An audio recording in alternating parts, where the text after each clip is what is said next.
What's up, Wrestler Weekly? Wishing you guys a very happy anniversary, a happy 6th season. Looking forward to it. Thank you so much for bringing us all the knowledge of the matches of the past, of all the great rivalries and the great magazines that you bring out, showing us the history of professional wrestling and telling it exactly like it is. It's a pleasure watching you guys, and we're wishing you 6 more seasons. Peace.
Hello, wrestling fans, and welcome to Wrestler Weekly Presents. I'm your host, Scottie Richardson, back for another season 6. Mike Leota's here, the co-pilot tonight.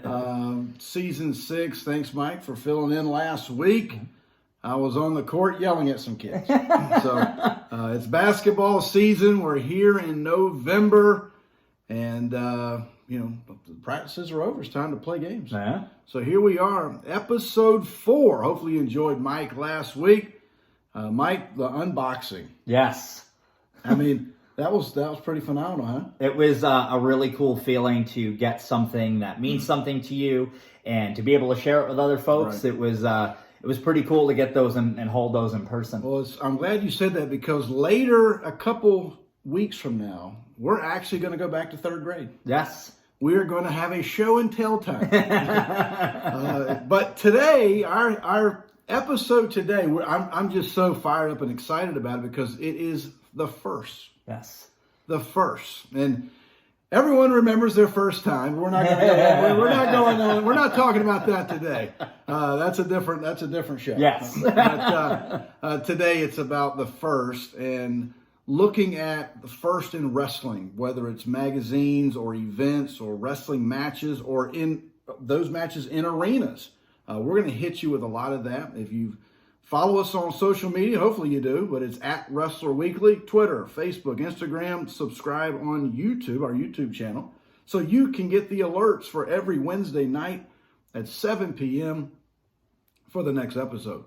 And so, Mike, how's it been so far this season? So far this season been a lot of fun. Again, we find that we're a great lead-in for AEW Dynamite. So some Dynamite episodes for you. But it's been a lot of fun, and we're going to take you on a journey, hopefully, that will help you to connect with some of the things that we love and hopefully reconnect you with the things that you love about pro wrestling. All right, so, and by the way, these T-shirts are nice, aren't they? Very nice. ProWrestlingTees.com. They do a great job.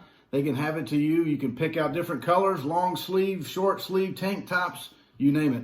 ProWrestlingTees.com. Check out the book, Family Bacon Wrestling, on Amazon. And so, without further ado, let's jump into some firsts. But first, how about a question for Mike? Mike, your first wrestling match ever attended? My first wrestling match ever attended, January 11th, 1991, the Meadowlands in East Rutherford, New Jersey. It was a blizzard. My family took us. We lived in Staten Island at the time, over the bridge to New Jersey, told us we're going to an arcade. I was like 6, so I'm like, yeah, people go to arcades and blizzards. And we pull up, and I'm still like, I see this big building, think, wow, this is a pretty big arcade, you know? Yeah. And we get in there, and before we go to get on the escalator, my uncle points over, there's a lighted sign that says NWA Wrestling, 7:30 p.m. And we saw some great matches, only about 4,000 people at the Meadowlands that night due to the weather. But it was the first See the connection here. There you go. The first ever WCW World Heavyweight Championship match. Wow. Ric Flair dethrones Sting. Wow. Look it up. January 11th, Unbelievable. 1991. Ric Flair becomes the first ever WCW World Heavyweight Champion. Unbelievable. Unbelievable. And to think, I thought seeing Steamboat and Flair in a high school football field was good. That's pretty good, too. But, the things that really drive us here at Wrestler Weekly are the magazines. And Bill Apter and I have become friends. George Napolitano, we've become friends. And so here we are. We've had Harry Burkett on as a special guest at least twice that I remember. But Pro Wrestling Illustrated, it has been big for us. It's one of those magazines, and when it came out and with the centerfold and the whole thing, but a lot of people don't remember. When they first came out, there was not the centerfold. You had the star shot. Yeah. Right? This is the first PWI, the first Pro Wrestling Illustrated. I'm going to take it out of the package so we don't get the glare. But, Mike, your thoughts on the PWI? PWI has been a long tenured source of, to me, it had the best covers, the best colored pages, the most information. If you remember Bill Apter's What's Happening, was a great article. The rankings, it was where you could see and get actual wrestling news. Bob Smith is another guy who we've had on Wrestler Weekly Conversations. Yeah. And Bob said what he loved, and this is exactly what I loved about, was all the territories, all the different things that you could research and get knowledge on. Right. And he said he had more fun covering the territories than doing anything else he did at PWI. Right. So to me, that's what, seeing the names and wanting to learn more about them or creating these dream matches in my head based on the rankings. Well, when Stu Sachs was at PWI and was there for many, many years, one of the thrills of my life was when Stu reached out to me and said, I hear you're not doing the show anymore. And I was like, man, he watches the show. And then we've had Bill Apter on as a guest. And so it's one of those things that as a kid, Mike and I were discussing this the other day. I grew up pretty poor, low income, or whatever you want to say. Dad was a school teacher, and he only was on a 9-month contract. So no jobs in the summer. He had to make ends meet, painting or working for a moving company, whatever he could do to make money. And my mom, no college education, so she was bouncing job to job quite often. I have a younger brother, as you know, Reggie, and he's in Rhode Island and living it up there. So he gets back in 2 weeks. Yes. So right there, right before Thanksgiving. Yeah. So he'll be back in 2 weeks. And it was one of those things where, we didn't have cable. And, I tell the story about, because I'm also obviously a sports fan, but, my dad was transistor radio. Yeah. He wanted to listen. He listened to the baseball games. And back in the day, you had the little transistor, you had the big giant antenna. You could pick up, if it's a clear night, you might pick up somebody from far away. You might pick up the Cincinnati Reds when we're in Florida. So, but that's where we were, and that's what we did. And, so the magazines that was my internet. That was our cable until we got cable, or we snuck away and went to someone's house or whatever.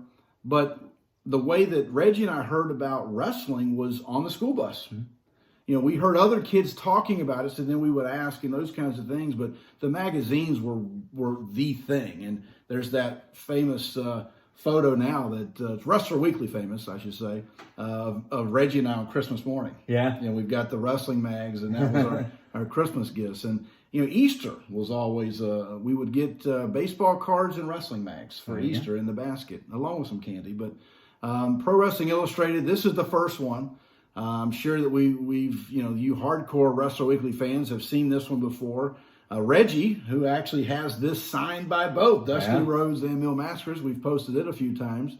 But this is what I call my clean copy. Yes. Because this one has Bob Backlund signed on the back. And, I always like to complete things and make it as goals here. So the goal is to get Steamboat to sign it. I know he's going to be at WrestleCade coming up in a couple weeks. So hopefully get that signed. And then the goal for me is to frame these two just like this. And There's that belt. Yeah, We've seen that belt before. We have seen that somewhere. Yeah. And so a funny aside about this magazine cover is that Bill Apter writes the story. And forgive me, I can't fully remember the story right now, but if you read his book, Is Wrestling Fixed? I didn't know it was broken. That's right. He tells the story of this cover photo with Dusty and Mill, and kind of the funny happenings that that led to that photo being taken. So. Yeah, you see Dusty's face, so that gives you a little indication. We want you to go buy Bill's book. Yeah. But that's a little indication of some behind the scenes things, right? So beautiful. And you want to point out what I told you earlier about the belt cut on this Steamboat? So, you want to show the fans? I've actually got my belt right here, Mike. So I'm glad you did. I'm going to show this. This is my U.S. belt, and you can see it's kind of bulky and this and that, but a lot of fans don't know that about the cut there. Well, the cut is imperfect, right. And it's kind of supposed to be. Absolutely.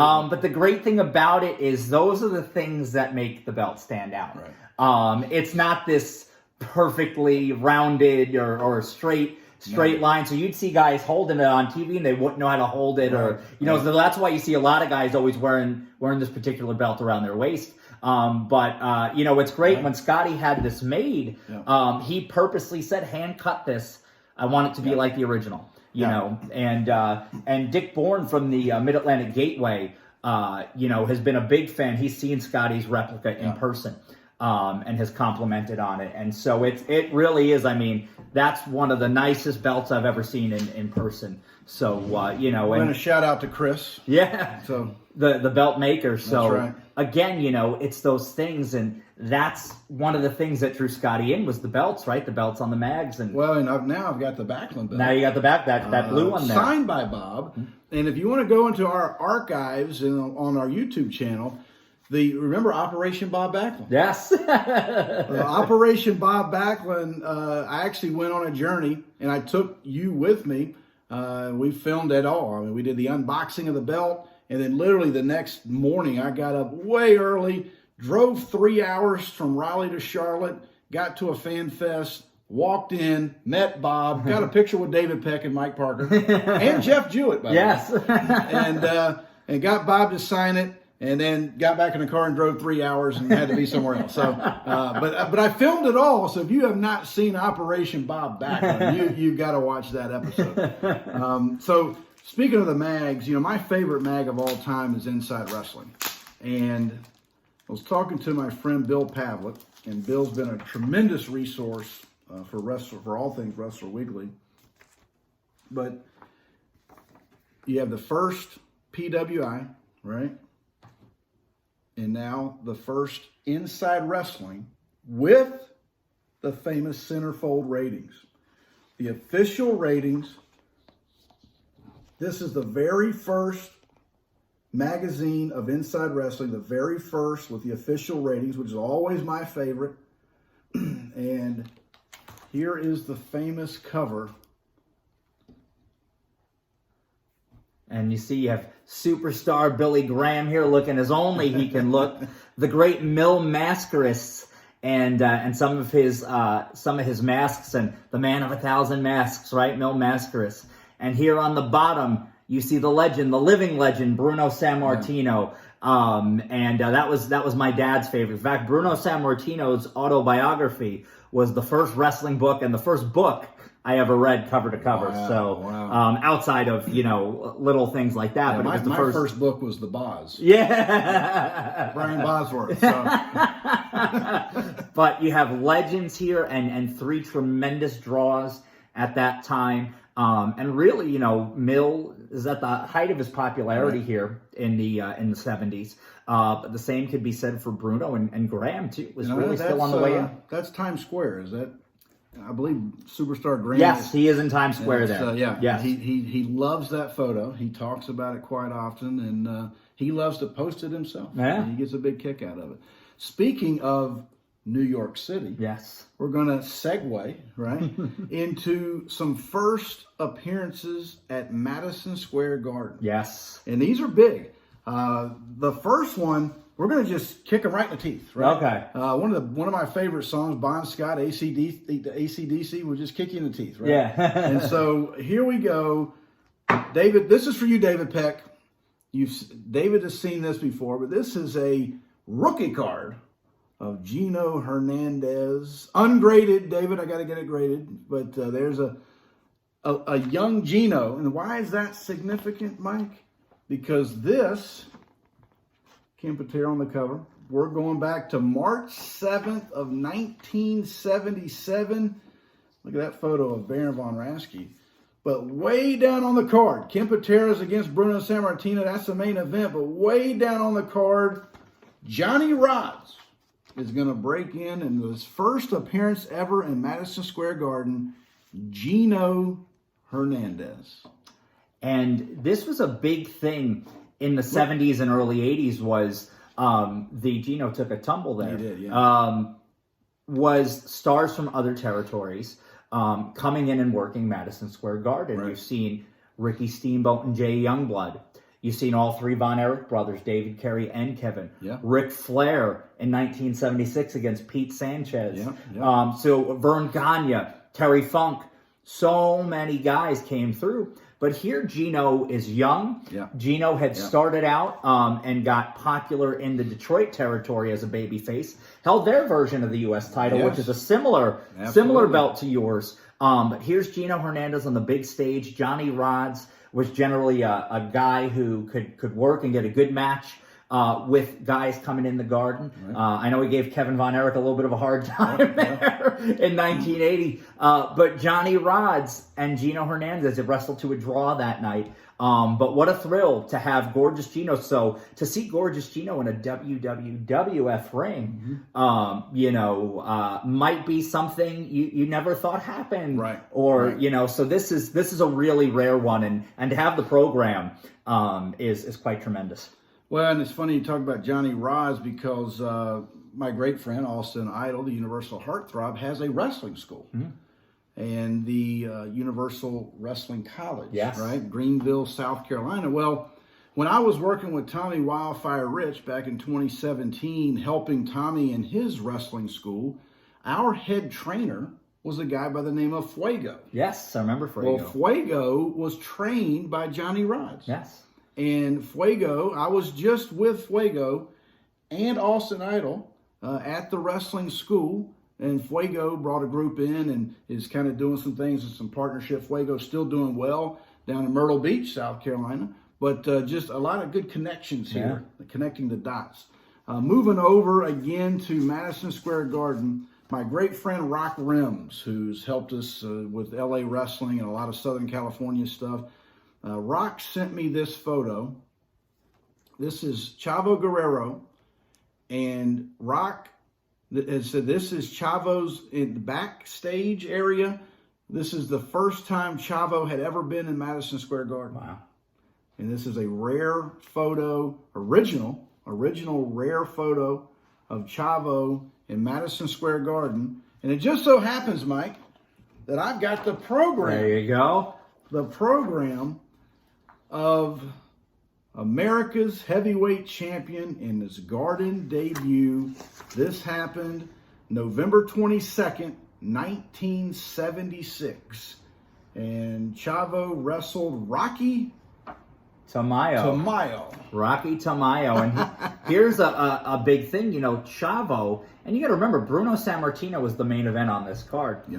Chavo makes the cover of the program. Absolutely. And one of the things that I loved about this time in wrestling is they would announce you as the champion of your territory. That's right. Yep. They would announce as the American champion. If you remember the famous Black Saturday, right? Mm-hmm. The spoiler comes in, national heavyweight champion at the time. He was announced on WWF television as the national heavyweight champion. Right. Same thing, I think, when Kevin Von Erich, he was the Missouri State champion. Right, They announced him as the Missouri State champion. So Vince McMahon Sr. had a lot of great connections in the NWA, even though his promotion wasn't under the auspices of the NWA. Right. He still remained and on the board. Right. So he maintained some close connections, and this was a part of that. It would get his guy some exposure. You could send this tape around. Hey, Chavo Guerrero's main evented Madison Square Garden, or he's wrestled at Madison Square Garden.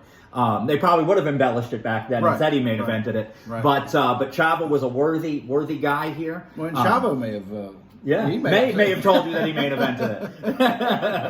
Absolutely. Let's get one more in for MSG, the famous MSG. I told a buddy of mine, one of our boosters, he said, he said, give me a bucket list of where you want to coach a high school basketball game.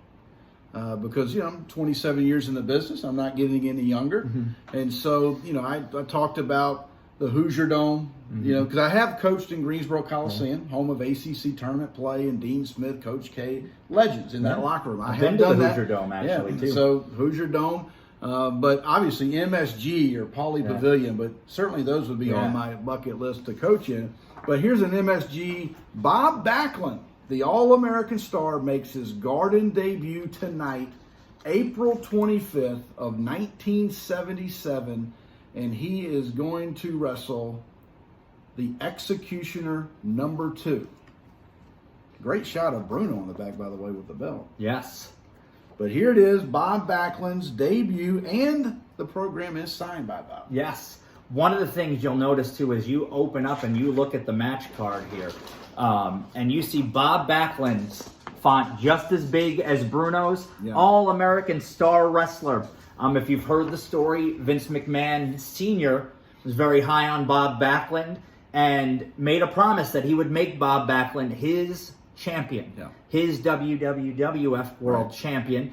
He defeated superstar Billy Graham in 1978.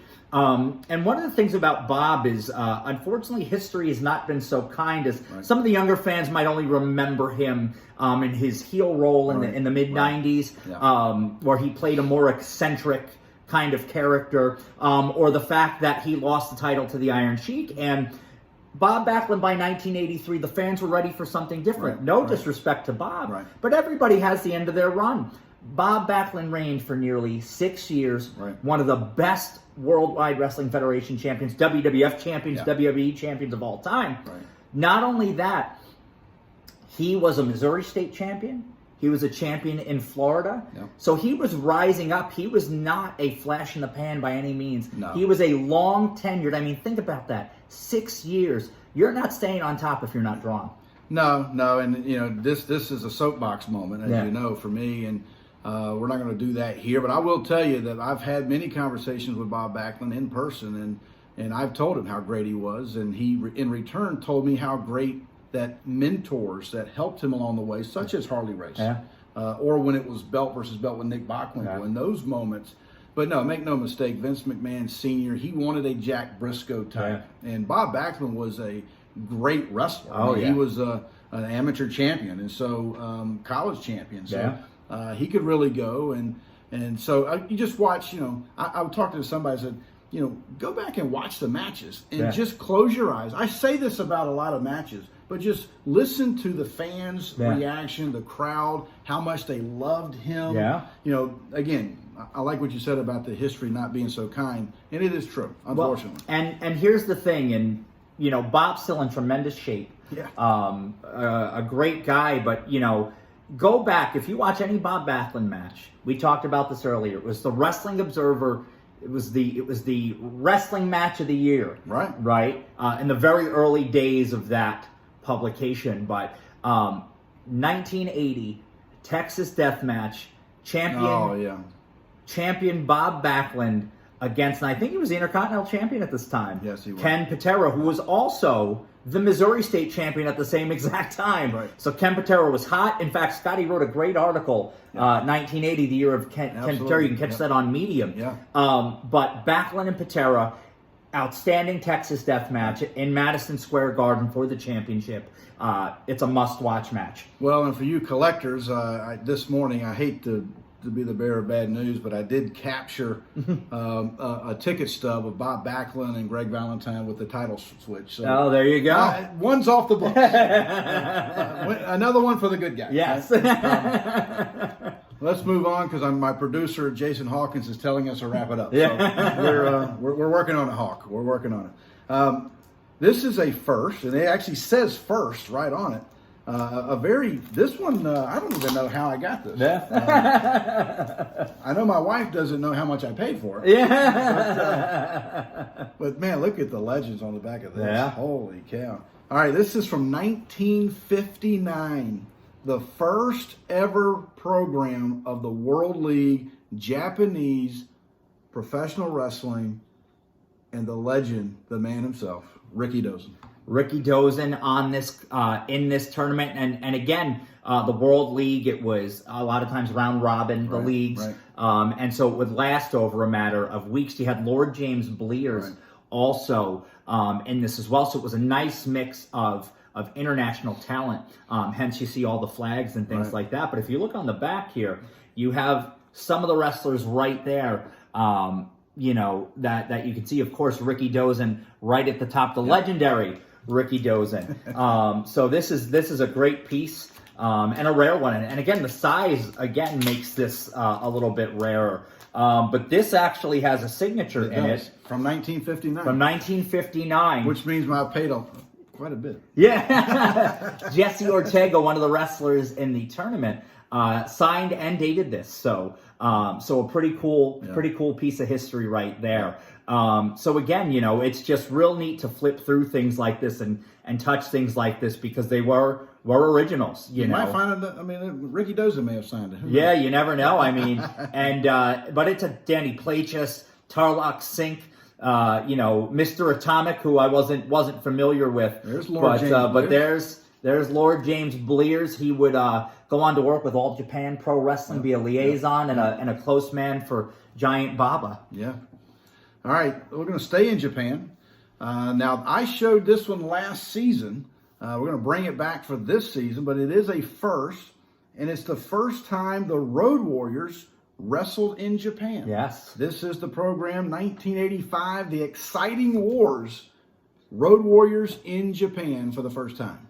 Well, and a great thing about this was the Road Warriors would sprint to the ring, very similar to their American entrances. And you talk about the Road Warrior pop. Well, it was real in Japan. You know, those fans are subdued a little bit, but when it comes time for the entrances, man, it is wild. Right. And these guys ran through the crowd and they're clubbing people and all that. But here's the great thing about this.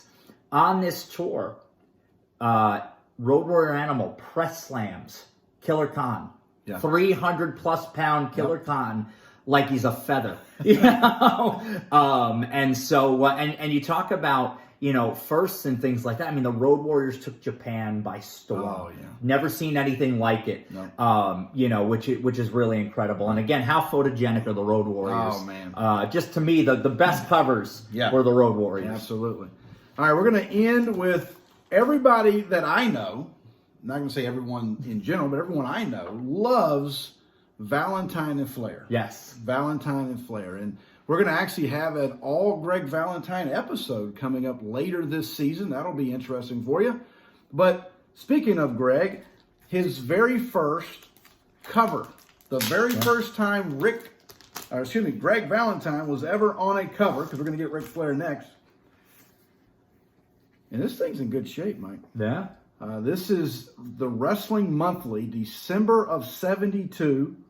You know, I was just a couple months old here, Mike. A little bit older than you. A little bit. I don't look it, though. Yeah, no, not at all. But the first time Greg Valentine was on the cover, his name was not Greg Valentine. No, it was not. Here it is. Tell them who it is there, That's Mike. Johnny Fargo, a.k.a. Greg Valentine, took his father's first name and Don Fargo's last name. And there you see Don Fargo, his tag team partner. I believe they were the NWF Tag Team Champions. Remember, run by Pedro Martinez? Absolutely. Not the baseball pitcher, That's right. but the wrestling promoter. So this is, we talk about Valentine, right? His first cover, his tag team championship. But we also, in an earlier episode a couple of weeks ago, we talked about Greg Valentine's first singles championship. That's right. That's the right. America's Heavyweight Championship. And in another weird connection and how this all lines up, Edouard Carpentier, the man who Valentine defeated. That's right. For his first America's Heavyweight Championship. So it all comes together. It all comes together. And it all culminates here because we have a magazine signed by Johnny Hernandez. There you go. Who we talked about earlier. That's right. This one I got from my great friend Bud Carson, who's always been a great friend of ours here at Wrestler Weekly. And again, if you want to get more info on us, you got to go to Twitter, Facebook, Instagram at Wrestler Weekly, ProWrestlingTees.com, and support the show with a T-shirt, and then get our book, Family Bacon Wrestling. Mike, you had some of my bacon. I have. Not too bad. It was a beautiful thing. We also had some fat back from... yes, we did. We got to give some plugs. Yeah. I mean, Big Eds and Big Al's. Big Eds and Big Al's. They do it big here in North Carolina, Yeah, folks. absolutely. Come see us, Raleigh, North Carolina, Wrestler Weekly. But this is the very first time, and this is going to have a great story because... let's just get to it. But first things first, and we're going to go over. Yeah. Hawkins... we're going to go over. It's too much good content. My gosh. Sorry, we're going to have to pay some extra bills. We're going to go over a time slot. So buy a book. Yeah. The first time Ric Flair ever on a cover of a magazine, and we're going to go to Popular Wrestling, November of '76, and signed by Ric Flair and Johnny Rodz.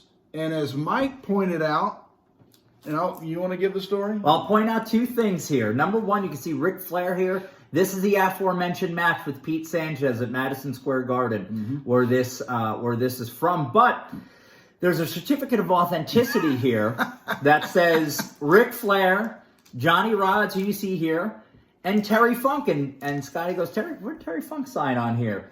So we open up the magazine. We open it up. I'm focused on Ric Flair. And there he is, ladies and gentlemen. Unbelievable. Terrible Terry Funk. Unbelievable. Completing the trifecta of signatures on this one. So this was a happy accident. Yes. Yeah. Yes. When we were doing the research just a few weeks ago. There's a lot of that happening in the vault. Yeah. The vault's a good place to be. If you've never been to the Wrestler Weekly Man Cave, we might have to give you a virtual tour at some point. Oh, my goodness. There's so much, and we're going to make sure my wife does not see this episode. Yeah. Or she'll be investigating even more and further. No, fans, we've had a great time here with the first. And my first love is this one, Mike. Yep. This is my first love. Yes. My first Ric Flair. This is the mag that I always wanted as a kid. And to have multiple copies. Yes. Now, some of them are on the wall. Some of them are on the wall, but it's... I even gave you a copy. Yes, he did. And, it's... again, we've shared a lot of things. Scottie and I have sent each other some different things over the years, and this magazine being one of them. And again, the connection being that, to give somebody something that means something to you. Right. And you share in that love. We talked about, we recently shared and traded one of George Napolitano's first books, Wrestling's Heroes and Villains. Yeah. It was a book that gave me a lot of joy, and it was a pleasure to pass it along to Scottie, just as he so generously has done for me over the years. So, and again, we say this so much, but that's what Wrestler Weekly is about. Absolutely. All right, fans, I hope you'll join us next week. We're going to actually do something current. Yes. Wrestler Weekly is back. Somebody else is back, and we're going to talk about it next week. So, fans, until next time, so long for now. Somebody say something about Tommy Wildfire Rich coming to you live in Myrtle Beach. The waves are gusting and the breezes are blowing. Lord have mercy. Wrestler Weekly. Y'all better check this stuff out.